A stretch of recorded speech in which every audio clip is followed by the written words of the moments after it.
जब आप अल्लाह ताला के सिस्टम को चैलेंज कर देते हैं ना कि मैंने अल्लाह के अहकामात को नहीं मानना और जो भी वल्गैरिटी है वो करनी है, सबसे पहले जो चीज़ आपसे छिन जाती है वो शऊर, शर्म, हया और आपकी जो इखलाकी जुर्रत होती है वो ख़त्म हो जाती है। अब आपको पता नहीं चलता कि बात क्या करनी है क्या नहीं करनी है। आप लोगों में अपने मुंह पे छितर आप खुद पड़वाते हैं। ये है हकीम शहजाद लोहा पाड़।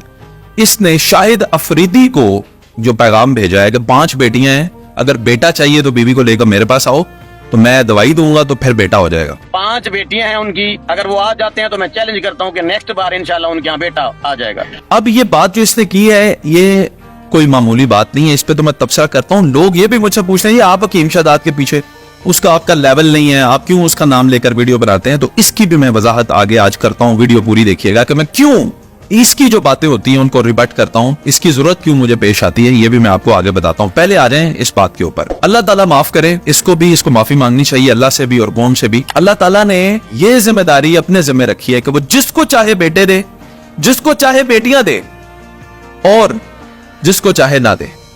ये तो फैसला मेरे रब का है। और ये जमीन पे बैठा नीब हकीम खतरा जान ये लोगों को कह रहा है बेटा चाहिए तो मेरे पास आओ। खुदा के बदले तुम्हारे अंदर अकल नाम की चीज ही निकल गई है।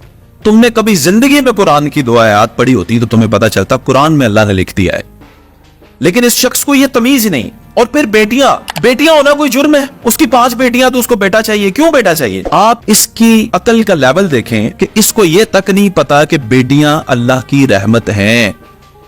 आप सब ने वो हदीस मुबारका सुन रखी होगी जिसमें रसूलुल्लाह सल्लल्लाहु अलैहि वसल्लम के पास शख्स आकर पूछता है कि जब अल्लाह किसी से राजी होता है तो क्या करता है? तो आका अलैहिस्सलातु वस्सलाम ने फरमाया अल्लाह उसे बेटी अता करता है। पूछा जब और राजी होता है तो क्या करता है? आका अलैहिस्सलातु वस्सलाम ने फरमाया उसे एक और बेटी देता है। पूछा और ज्यादा राजी हो तो फिर अल्लाह क्या करता है? फिर आका अलैहिस्सलातु वस्सलाम ने फरमाया फिर अल्लाह उसे एक और बेटी देता है। तो अल्लाह जिस शख्स से राजी होता है अपनी रहमत कर, उस शख्स को अल्लाह बेटियां अता करता है। इस बेवकूफ शख्स को यह भी नहीं पता कि मैं क्या कह रहा हूं सोशल मीडिया के ऊपर आकर। बेटा इसकी दवाई से बेटा होगा, ये इसकी अक्ल और शऊर का लेवल देखें।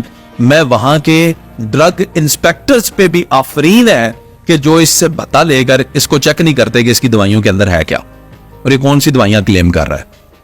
वहां के असिस्टेंट कमिश्नर की तरह, डीसी की तरह मैं तो ये भी सोचने से कासिर हूं।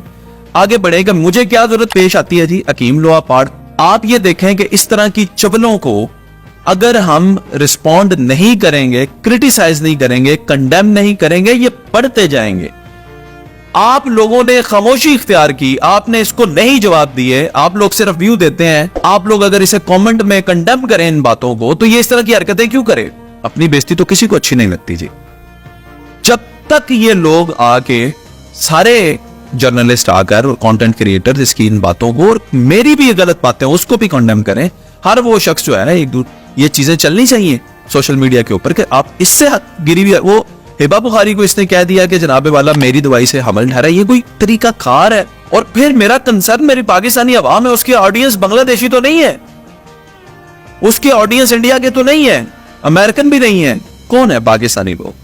तो फिर बहैसियत पाकिस्तानी कंटेंट क्रिएटर ये हमारा फर्ज बनता है कि हम ऐसे लोगों को रिबट करें। दैट इज वाई हम वीडियो क्रिएट करते हैं और इसको ये शर्म दिलाते हैं कि बदतमीज शख्स आप अपनी हदूद में रहें और इस तरह की बातें बिल्कुल भी आप ना फैलाएं।